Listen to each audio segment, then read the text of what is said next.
రక్తదానం మహాదానం. అన్ని దానాల్లోకెల్లా రక్తదానం మహా గొప్పది.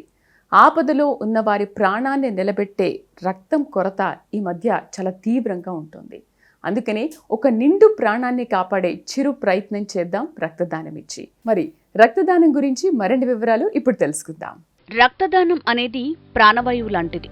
ఈ రక్తాన్ని మనం తయారు చేయలేం, కానీ శరీరంలో ఉత్పత్తి అయ్యే రక్తాన్ని దానం చేయడం ద్వారా నిండు ప్రాణాన్ని కాపాడొచ్చు. అయితే ఈ రక్తదానంపై నేటికి చాలా మందికి అవగాహన లేదు. రక్తదానం చేస్తే నీరసించిపోతామని చాలా మందిలో అపోహ. అలాంటి ఎన్నో అపోహలను దూరం చేసేందుకే అన్ని దేశాల్లో ప్రపంచ రక్తదాతల దినోత్సవాన్ని ప్రతి సంవత్సరం జూన్ 14న నిర్వహిస్తున్నారు.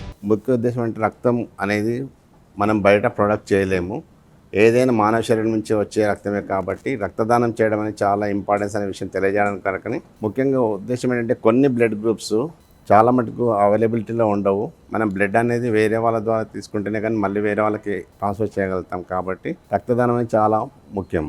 మెయిన్గా వచ్చినప్పుడు డోనర్ని ఏం చేస్తామంటే ఫస్ట్ స్క్రీనింగ్ చేస్తాము. ఏజ్ గ్రూప్ 18 to 60 years వాళ్ళు ఇవ్వగలచ్చు. తర్వాత 12.5 హీమోగ్లోబిన్ కాన్సన్ట్రేషన్ ఉన్నప్పుడు తీసుకోవచ్చు. మిగతా వాళ్ళకు వీళ్ళు కానప్పుడు కొద్దిమంది మాత్రం డెఫరల్స్ కింద తీసుకుంటాము. దాంట్లో టెంపరీ డెఫరల్స్, పర్మనెంట్ డెఫరల్స్ వేరువేరుగా ఉంటారు. టెంపరీ అంటే హిమోగ్లోబిన్ తక్కువ ఉన్నప్పుడు తీసుకోము. తర్వాత మ్యాలిగ్నెన్సీ ఉన్న వాళ్ళకి మాత్రం పర్మనెంట్ డెఫరల్స్ కింద తీసుకుంటాము. మిగతా వాళ్ళందరినీ ఒకవేళ ఈ ఎలిజిబిలిటీ క్రైటీరియా కిందకి వచ్చిన వాళ్ళను బ్లీడ్ చేసుకుంటాం, మనం కలెక్ట్ చేసుకుంటాము. మామూలుగా 350 ml కానీ 450 ml కానీ కలెక్ట్ చేస్తాం ప్రతి ఒక్కరి నుంచి. ప్రతి ఆరోగ్యవంతుడిలో సుమారు 5 నుంచి 6 లీటర్ల రక్తం ఉంటుంది. 18 ఏళ్ల నుంచి 65 ఏళ్లలోపు వయసున్న ఎవరైనా రక్తదానం చేయొచ్చు. ఆరోగ్యవంతులు ప్రతి 3 నెలలకోసారి అంటే ఏడాదికి 4 సార్లు రక్తదానం చేయొచ్చు. 45 కిలోల బరువుకు పైగా ఉన్నవారు మాత్రమే రక్తదానం చేయడానికి అవకాశం ఉంటుంది. ఒక యూనిట్ ఆఫ్ బ్లడ్ ఇవ్వడము ఒక్కరికి కాకుండా ముగ్గురికి ఉపయోగపడుతుంది. ఒకటి ఏంటంటే పిఆర్బిసిస్, ప్లేట్లెట్స్, తర్వాత ప్లాస్మా. ఒకరు ఇవ్వడం వల్ల ముగ్గురికి జీవనదానం చేసినట్లుగా ఉంటుంది. ఎవరు చేయకూడదు అంటే ఫిమేల్స్ అయితే లాక్టేటింగ్ పీరియడ్లో అంటే డెలివరీ అయినప్పుడు, తర్వాత మినిస్ట్రల్ సైకిల్స్ ఉన్నప్పుడు ఆ 5 days 4-5 days, తర్వాత టెంపరీ అంటే వ్యాక్సినేషన్ తీసుకున్న వాళ్ళు టెంపరీ డెఫరల్స్.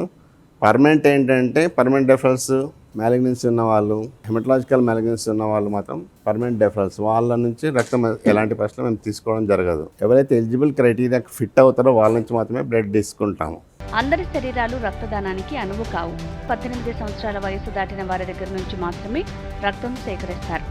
దీర్ఘకాల రోగులు, పసిపిల్లలు, పెద్ద వయసు వారి రక్తం దానానికి స్వీకరించడం మంచిది కాదని వైద్యులు చెప్తున్నారు. బ్లడ్ తీసుకున్న తర్వాత ఎలిజిబుల్ క్రైటీరియాకి వచ్చిన తర్వాత వాళ్ళ నుంచి 350 ml కానీ 450 ml కానీ depending on the weight and eligible criteria చూసుకొని తీసుకుంటాం.